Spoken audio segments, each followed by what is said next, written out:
ٹھیک ہے کہ جب آپ اسکرین کے ساتھ بچے کو اٹیچ کرتے ہیں تو ایک تو بچے کی کنسنٹریشن ایبلٹی بالکل ختم ہو جاتی ہے. آپ دیکھیے اسکرین پہ جو کچھ ہو رہا ہوتا ہے وہ بہت پلک جھپکتے ہو رہا ہوتا ہے, اور آپ دیکھیے بچے یوں کر رہے ہوتے ہیں ایسے. ایک چیز اگر وہ اس نے اس کے ڈوپامین کو اسٹیمولیٹس کیا تو ٹھیک, نہیں تو وہ آگے چلا جائے گا, پھر وہ آگے. اور بڑے بھی ایسے کر رہے ہوتے ہیں. ایسا کرنے سے جو سب سے بڑا نقصان ہوتا ہے وہ فوکس کرنے کی ایبلٹی ختم ہو جاتی ہے. جب آپ چیز کو فوکس نہیں کرتے, چیز پر کنسنٹریٹ نہیں کرتے, تو آپ ڈیپلی اس چیز کو اسٹڈی نہیں کرتے. اور زندگی کے اندر جتنے بھی مظاہر ہیں ان کو ڈیپلی اسٹڈی کرنے کی ضرورت ہوتی ہے. ٹھیک ہے, اس کو سمجھنے کی ضرورت ہوتی ہے. تو ایک تو یہ بات ہے. دوسرا بہت بڑا نقصان ہوتا ہے کہ یہ بچہ زندہ لوگوں سے کٹ جاتا ہے, اس کے تعلقات میں بہت پرابلم ہو جاتا ہے, اس کے تعلقات بہت شیلو ہو جاتے ہیں, اسے رشتوں کی ضرورت نہیں رہتی. تیسرا اس کے ساتھ ایک اور پرابلم ہوتا ہے کہ اس سے ایڈکشن ہو جاتی ہے, اور ایگزیکٹلی وہی فینامنا دماغ کے اندر ہوتا ہے اسکرین کے استعمال کرنے سے, جو کہ چرس پینے سے یا سگریٹ پینے سے یا کسی بھی نشے آور چیز سے ہوتا ہے. اتنا خطرناک ہے, اس سے زیادہ شاید خطرناک ہے, اس لیے کہ چرس پینے والا گلٹ میں مبتلا ہوتا ہے کہ میں غلط کام کر رہا ہوں, لیکن اسکرین والا اس گلٹ میں بھی مبتلا نہیں ہوتا, جو کہ اس کے لیے ایک موٹیویشنل فورس بن کر اس کو چھڑوا سکتی ہے. تو لہٰذا اگر ہم یہ کہیں کہ 5 سال کی عمر تک بچے کو بالکل نہ اسکرین دی جائے تو یہ غلط بات نہیں ہوگی. والدین کہتے ہیں نہیں یہ نہ کھانا کھاتا ہے نہ یہ کوئی ایکٹیویٹی کرتا ہے, ضد کرتا ہے, اور اتنا زیادہ ضدی ہو چکا ہے کہ ہمیں مجبوراً کسی کے گھر مہمان کے طور پہ چلے جائیں یا ہمارے گھر مہمان ہوں تو یہ بچہ جو ہے, بچے کو پتہ کیسے چلا کہ موبائل سے میں بہل جاؤں گا؟ اب دیکھیے نا, بچے کو یہ بات کیسے پتہ چلی کہ مجھے موبائل ملے گا تو میں بہل جاؤں گا؟ ہم نے خود ہی تو اس کو انٹروڈیوس کرایا ہے موبائل سے, ہم نے اس کو خود ہی انٹروڈیوس کرایا ہے. اچھا, اگر آپ یہ کہیں کہ میرا بچہ بہت ضد کرتا ہے, وہ کہتا ہے میں چرس پیے بغیر جو ہے پڑھائی نہیں کروں گا, مجھے چرس پینی ہے.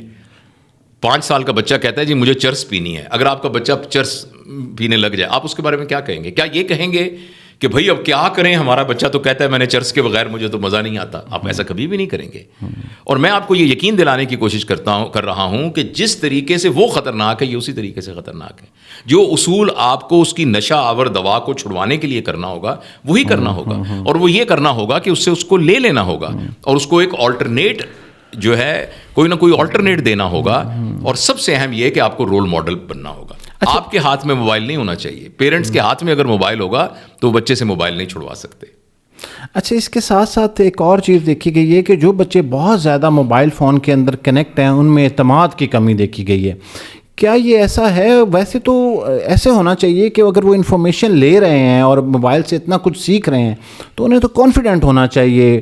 تو ایسا کیوں ہوتا ہے کہ وہ بچے کانفیڈنٹ ہونے کے بجائے شائع ہو جاتے ہیں, اپنی دنیا میں چلے جاتے ہیں اور پھر وہ کسی سے انٹریکٹ نہیں کر رہے ہوتے؟ دیکھیے, ایک بات سمجھنے کی ضرورت ہے کہ یہ جو پین ہے نا جی, اس کا ایک پرپز ہے. صحیح. اور وہ ہے اس سے لکھنا. اگر اس سے لکھنا نہ ہو تو اس کا کوئی پرپز نہیں ہے, یہ بیکار ہے. اس اینک کا ایک پرپز ہے, اس کے ذریعے سے دیکھنا. اگر یہ دیکھنا نہ ہو تو اس کا کوئی پرپز نہیں. موبائل ایک بہت زبردست ایجاد ہے, اس کا ایک پرپز ہے, اور وہ پرپز یہ ہے کہ اس کے ذریعے سے کمیونیکیشن ہو سکتی ہے, اس کے ذریعے سے انفارمیشن مل سکتی ہے. لہٰذا آپ کا بچہ اگر اس کے ذریعے سے انفارمیشن اور کمیونیکیشن کر رہا ہے تو بیسیکلی اس کے نقصانات نہیں ہوں گے. ہم بات کر رہے ہیں جب بچہ اس کو کسی اور مقصد کے لیے استعمال کر رہا ہے. بچہ اس سے لکھ رہا ہے تو بالکل ٹھیک ہے, اگر اس کو اپنے کان میں مار رہا ہے تو اس سے اس کے کان کا پردہ پھٹ جائے گا. اگر بچہ اس کو انٹرٹینمنٹ کے لیے یوز کر رہا ہے تو اس کے سائیڈ ایفیکٹس ہوں گے. تو میں آپ سے یہ عرض کرنا چاہتا ہوں کہ بچے کو موبائل اس وقت دیں جب وہ اس کی ٹیکنالوجی کو استعمال کرنا جان جائے انفارمیشن کے لیے اور کمیونیکیشن کے لیے. اس سے پہلے انٹرٹینمنٹ کے لیے اس کو پلے گراؤنڈ میں لے کے جائیے, اس کے ساتھ خود کھیلیے, اس کو جم میں لے کے جائیے, اس کو سوئمنگ پہ لے کے جائیے, اس کے پیچھے بھاگیے, یہ سب کچھ کیجیے. اچھا, ایک چیز اور بڑی عام ہوتی جا رہی ہے ٹین ایجر بچوں کے اندر کے حوالے سے کہ بچوں کے اندر یہ محسوس ہونے لگا ہے والدین کو کہ ان کے لیے احترام ختم ہوتا جا رہا ہے. بچے اپنی منمانی کرنا شروع ہو گئے ہیں, اور خاص طور پہ یہ جو ٹین ایجر بچے ہیں ان کو سنبھالنا والدین کے لیے اس لیے بھی مشکل ہو رہا ہے کہ وہ نئے ایرا کے بچے ہیں, اور وہ کہتے ہیں والدین کو کہ آپ ہمیں نہیں سمجھا سکتے. ایسے بچوں کے لیے اب آج کے والدین ان کو کیسے ہینڈل کریں؟ یہ بہت چیلنجنگ ہے. یہ بہت ہی مشکل سوال ہے, لیکن اس کا جواب دیتے ہوئے میں آپ سے عرض کرنا چاہوں گا کہ ایک تو ہمیں احترام کی ڈیفینیشن کو شاید تبدیل کرنا پڑے, تقدس کی ڈیفینیشن کو ہمیں شاید چینج کرنا پڑے. صحیح. آج کل کا بچہ تربیت یافتہ ہے ڈیجیٹل ورلڈ کے, صحیح. جس میں اس نے ایک فائل کھولنی ہوتی ہے تو وہ کہتا ہے اوپن فائل. اگر وہ فائل موجود ہے تو جواب فائل کھل جائے گی, اگر نہیں ہے تو جواب آئے گا فائل ناٹ فاؤنڈ, جو کہ سچ بات ہے. صحیح. میرے والد صاحب اگر مجھے کہتے تھے کہ بیٹا جاؤ میری جوتی لے کے آؤ, اب دو امکان تھے نا, جوتی موجود ہے تو میں لا دوں گا, جوتی موجود نہیں ہے تو میں یہ نہیں کہوں گا جوتی ناٹ فاؤنڈ, میں کہوں گا ابو جان میں آپ کو جوتی تلاش کر کے لا کر دیتا ہوں. صحیح. جس کو ہم کہتے ہیں تقدس. اب ہمارے بچوں کی تربیت کمپیوٹر نے کی ہے کہ فائل فاؤنڈ یا فائل ناٹ فاؤنڈ. اگر فائل ناٹ فاؤنڈ تو وہ بچہ کہہ دے گا میرے پاس نہیں ہے فائل, تو باپ کو لگے گا کہ یہ تو تقدس کے خلاف ہے, کیونکہ وہ عادی اس بات کا ہے کہ جوتا فاؤنڈ یا ابو جی میں آپ کو ڈھونڈ کے دیتا ہوں جوتا. کمپیوٹر یہ کبھی بھی نہیں کہے گا کہ فائل نہیں ملی لیکن میں آپ کو ڈھونڈ کے دیتا ہوں, ایسا کبھی نہیں کہے گا.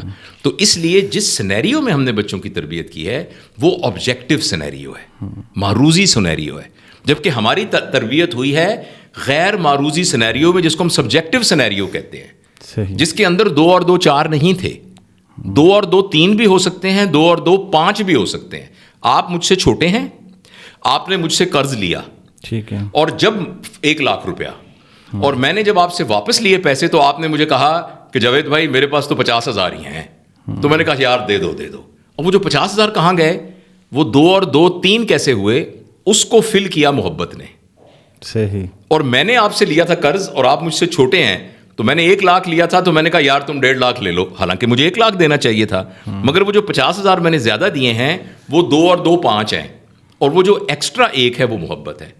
اب جو نئے ڈیجیٹل دور کے اندر آپ کو آبجیکٹیوٹی کو مینٹین اور ٹروتھ کو مینٹین کرنے کے لیے وہ سبجیکٹیوٹی جس کو تقدس یا تکریم یا محبت کہتے ہیں اس کی قربانی دینی پڑے گی. یہ اس دور کا پرابلم ہے. لہٰذا ماں باپ کو سمجھنا پڑے گا کہ اگر آپ بیٹھے, اگر بچہ بیٹھا ہوا ہے اور آپ آئے اور وہ اٹھ کے کھڑا نہیں ہوا تو اس کا قطعاً یہ مطلب نہیں ہے کہ وہ آپ کی عزت نہیں کرتا. وہ یہ سمجھتا ہے کہ کاسمیٹیکلی کھڑے ہونے کا کیا فائدہ, میرے دل میں ہے ان کی عزت تو میری عزت ہے. تو لہٰذا اب وقت کے ساتھ ساتھ ان ڈیفینیشنز کو چینج کرنا پڑے گا. ایک آخری میسج والدین کے لیے جو آپ کو لگتا ہو کہ آج کے دور کی سب سے بڑی ضرورت ہے, تمام والدین کو کسی ایک خاص بات پہ ضرور عمل کرنا چاہیے, آپ کے مشاہدے میں ایک ایسی نیگلیجنس آئی ہو اس دور کی جو کہ درست کرنے کی ضرورت ہے. دیکھیے سب سے اہم بات یہ ہے کہ 5 سال سے کم عمر کے بچے کے اندر سختی کو برداشت کرنے کا کوئی میکینزم نہیں ہوتا. اور جب ہم اپنے بچوں کے ساتھ اپنے تعلقات کو بگاڑتے ہیں, اور جب ایک 15 سال کا بچہ باپ کا کہنا نہیں مان رہا ہوتا اور باپ کہتا ہے یہ میرا کہنا نہیں مانتا, تو باپ کو یہ یاد نہیں رہتا کہ اس نے پچھلے 10 سالوں کے اندر اپنی قدر اس بچے کی نگاہ سے اتنی گرا دی ہے کہ وہ بچہ باپ کو اس قابل ہی نہیں سمجھتا کہ اس کا کہنا مانے. اور یہ اس بنیاد پر ہوتا ہے کہ ہم نے 5 سال سے کم عمر میں بچے کی بے عزتی کی ہوتی ہے, اس کی عزت نفس کو مجروح کیا ہوتا ہے, لوگوں کے سامنے اس کی عزت کو اچھالا ہوتا ہے اور اس کو بے توقیر کیا. اور ہمیں لگتا ہے کہ اس کو بھی سینس نہیں ہے. دیکھیں نا, ایک حدیث شریف کا مفہوم ہے کہ مسلمان وہ ہے جس کی زبان اور جس کے ہاتھ سے دوسرے مسلمان محفوظ رہیں. تو کیا آپ کا بچہ مسلمان نہیں ہے؟ یہ حدیث آپ نے سارے لوگوں پر اپلائی کی ہوئی سوائے اپنے سکے بچے کے, اور اس کی آپ 10 بندوں کے سامنے بے عزتی کر دیتے ہیں, اس کے چھوٹے بہن بھائیوں کے سامنے اس کی بے عزتی کر دیتے ہیں, اس کو آپ کہہ دیتے تم تو زندگی میں کچھ بھی نہیں کر سکتے, تم تو نکمے ہو. آپ مجھے بتائیں, مجھے اس عمر میں جب کہ مجھے بظاہر سمجھ ہے ساری, کوئی یہ کہہ دے کہ آپ جیسا فضول آدمی تو دنیا میں کبھی کوئی نہیں ہے, شاید میں اس شخص کو ساری زندگی معاف نہ کروں, چاہے وہ صحیح بھی کہہ رہا ہو. تو جب ہم ایک بچے کو بڑے ہمت سے کہہ دیتے ہیں تم تو, مجھے تو شرم آتی ہے تم میرے بیٹے ہو, آپ کے خیال میں اس بچے کے اندر کتنی توڑ پھوڑ ہوئی ہوگی. اور جب اس کو اختیار ملتا ہے 16 سال کی عمر میں, پھر وہ آپ کا کہنا نہیں مانتا. اور ٹراما بھی اسی ایج میں ڈیولپ ہوتا ہے. 5 سال کی عمر میں یا تو ہم ارریپیریبل ڈیمیج کر چکے ہوتے ہیں یا بچے کا ایک انفراسٹرکچر پورا کا پورا بنا چکے ہوتے ہیں. اور کسی شخص کو اگر یہ پتہ لگ جائے کہ میں نے اس ایج میں غلطی کر لی تھی اور اب میرا بچہ بڑا ہو گیا ہے, تو اب کوئی حل نہیں ہے. نہیں, اس کا حل ہے, وہ دوبارہ اپنے اس سٹیٹس کو ریسٹور کرے. اب اس بچے کی تربیت کرنے کے خیال کو چھوڑ کر اس کے ساتھ اپنے تعلقات کو استوار کرنے کی کوشش کرے. اس کے ساتھ اب ایک محبت کے تعلق میں آئے, ایک مان ڈیولپ کرے. اور ایک خوشی کی خبر یہ ہے کہ بچے اور ماں باپ کا تعلق اتنا مضبوط ہوتا ہے کہ شاید بڑی سے بڑی بات بھی اس کو بریک نہیں کرتی, درمیان میں وہ چھوٹی سی رسی ہمیشہ بچی ہوتی ہے.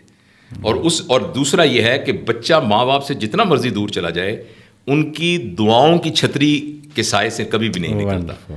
تو لہٰذا بچوں کے لیے دعا کریں اور دوسری بات یہ ہے کہ اس کے ساتھ دوبارہ ایک محبت اور کا رسپیکٹ کا تعلق بنائیں تو پھر انشاءاللہ بچہ واپس آپ کی گود میں آ جائے گا.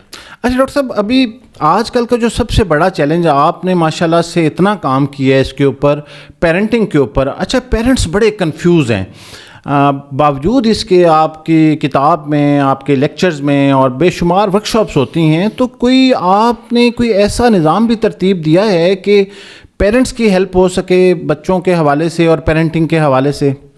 جی بالکل، ہم سب یہ سمجھتے تھے کہ جس طریقے سے ہمارے دادا نے ہمارے والدین کو سکھایا اور ہمارے والدین نے ہماری تربیت کی، تو اسی طریقے سے بائی ڈیفالٹ ہی گھر میں تربیت ہو جائے گی. شاید یہ بات اس وقت اس لیے درست تھی کہ گھروں میں ایک روایت موجود تھی، ایک خاندان کی روایت موجود تھی. لیکن جیسے جیسے یہ دنیا تبدیل ہوئی ہے، ڈیجیٹلائز ہوئی ہے، لوگ جو ہیں وہ سیلف سینٹرڈ ہوئے ہیں، تو ایک دوسرے کی زندگی کے اوپر انفلوئنس بہت کم ہونا شروع ہو گیا ہے. لہٰذا میں بہت ذمہ داری کے ساتھ یہ کہتا ہوں کہ پیرنٹنگ کو سیکھنا ضروری ہے. یہ ایک فن ہے جس کو سیکھنا ضروری ہے. جس طریقے سے آپ اپنے بچے کو کالج میں داخل کرا کے، یونیورسٹی میں داخل کرا کے ڈاکٹر بنانا، انجینئر بننا، اس کو کوئی ڈیجیٹل مارکیٹنگ سکھاتے ہیں، باقی چیزیں سکھاتے ہیں، لیکن وہ ایک باپ بننے والا ہے، ایک ماں بننے والی ہے، تو اس کی تربیت کیسے کرنی ہے وہ سکھانے کی ضرورت ہے. تو ہم نے البتہ میری اللہ کی مہربانی سے پچھلے 10 سال کی محنت کے بعد ایک اپنے ان تمام پرنسپلس کو ایک کورس کی شکل میں کنورٹ کیا ہے، جو کہ ہماری جو ویب سائٹ ہے اس کے اوپر اویلیبل ہے، جو کہ 20 ویڈیوز میں ہے. اور میں تو یہ چاہتا تھا کہ اس طرح کے کورس، یعنی ضروری نہیں میرا بنایا یہ کورس، کوئی بھی پیرنٹنگ کے پرنسپل جو ہیں یہ نکاح نامے کا حصہ ہونا چاہیے. ونڈرفل. دیکھیے نا، جب آپ ایک شخص کا موٹر سائیکل ایک شخص خریدتا ہے اور وہ اپنا لائسنس لینے جاتا ہے، تو یہ سوال پوچھنا بڑا جائز ہوگا کہ آپ کو موٹر سائیکل چلانا آتا بھی ہے کہ نہیں. تو کیا جس کی شادی ہونے والی ہے اور 1 سال بعد اللہ اس کو اشرف المخلوقات میں سے ایک تحفہ دینے والا ہے، کیا اس کی تربیت کے بارے میں اس کو کچھ پتہ بھی ہے کہ نہیں پتہ؟ تو ہم تو یہ چاہتے تھے کہ یہ پتہ ہونا چاہیے. لیکن بہرحال وہ ایک ٹینجیبل پروڈکٹ جو ہے وہ ہماری ویب سائٹ پر موجود ہے، اور اللہ کا شکر ہے کہ ہزاروں لوگوں نے اس سے فائدہ اٹھایا ہے، اور لوگوں نے یہ بتایا ہے کہ اس کورس کے بعد ان کی زندگی میں بہت پازیٹیو امپیکٹ آیا ہے. اسی پوڈ کاسٹ کے ڈسکرپشن میں آپ چلے جائیے اور ویب سائٹ کا لنک آپ کو ملے گا. آپ اس لنک پہ کلک کریں گے تو آپ اس معلومات تک پہنچ جائیں گے. ڈاکٹر صاحب آپ کے وقت کا بہت بہت شکریہ. اور یہ کتاب زندگی کا میزان، اس کو میں پڑھنے کے بعد بھی اس کے اوپر ریویو کروں گا، اور جیسا کہ لنک میں نے آپ کو بتایا ہے ڈسکرپشن میں موجود ہے. انہیں تمام باتوں کی تفصیلات اگر آپ جاننا چاہتے ہیں اور آپ اس کو باقاعدہ سیکھنا چاہتے ہیں کہ بہترین پیرنٹنگ کیسے کی جاتی ہے، تو اس لنک پہ کلک کر کے آپ یہ جان سکتے ہیں. شکریہ، thank you so much G.